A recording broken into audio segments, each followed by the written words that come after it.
Megastar Chiranjeevi గారు కాపు సామాజిక వర్గంలో జన్మించి ఏ తెలుగువాడు సాధించని అత్యున్నత శిఖరాలకు చేరుకున్న వైనం మనం చూస్తున్నాం. అయితే చిరంజీవి గారి సామాజిక వర్గంలో మల్టీ మిలియనీర్లు ఉన్నారు, మధ్యతరగతి వారు ఉన్నారు, కఠిక దరిద్రులు ఉన్నారు. చిరంజీవి గారిని తీసుకుంటే ఆయన దిగువ మధ్యతరగతి కుటుంబంలో జన్మించి ఉన్నత శిఖరాలకు చేరారు.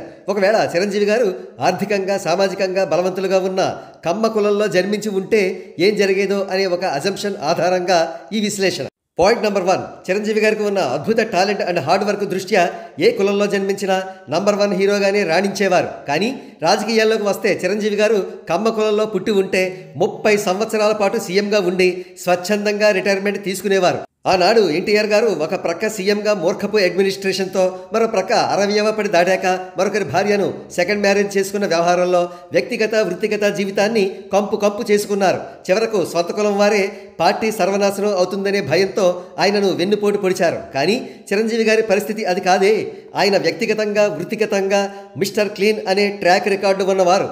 తన స్వంత కులంలో యూనిటీ లేకపోయినా, వారిలో కులగజ్జి లేకపోయినా, ఆర్థిక బలం కార్యకర్తల బలం ఏవీ లేకుండా 2009 జనరల్ ఎలక్షన్స్లో 72 లక్షల ఓట్లు తెచ్చుకున్నారంటే ఆయనది గాడ్ లెవెల్ క్రేజ్. అందుకే అటువంటి వ్యక్తి కమ్మ కులంలో పుట్టి సీఎం అయ్యుంటే ప్రజలు ఏనాటికి ఆయనను ఓడించేవారు కాదు. ఎందుకంటే వ్యక్తిగతంగా అద్భుతమైన పేరు ప్రఖ్యాతులతో పాటు తగినంత అంగబలం అర్ధబలం ఉంటాయి కాబట్టి.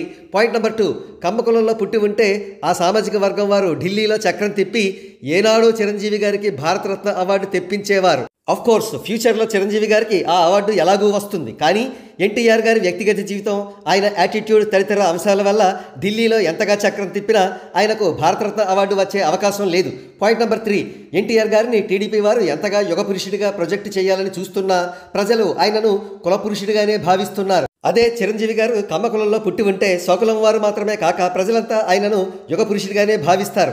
ఆల్రెడీ ప్రజల దృష్టిలో ఎన్నో సేవా కార్యక్రమాలు స్వంత డబ్బుతో చేస్తూ ఉండడం వల్ల ఆయనను యుగ పురుషుడిగానే ప్రజలంతా కూడా భావిస్తున్నారు, కీర్తిస్తున్నారు. పాయింట్ నెంబర్ 4, కొన్ని కులగజ్జి media houses T360, M9, Panipuri, Gulte వంటి వెబ్సైట్లు, ఇంకా మరికొన్ని ప్రింట్, ఎలక్ట్రానిక్ అండ్ సోషల్ మీడియాలను చూస్తే జాలి వేస్తుంది. వారు తగినంత సత్తా, బాక్సాఫీస్ స్టామినా లేకపోయినా బాలకృష్ణ గారు, ఎన్టీఆర్ గారు వంటి హీరోలను జాకీలేసి మరీ లేపుతూ ఉండడం మనం చూస్తున్నాం.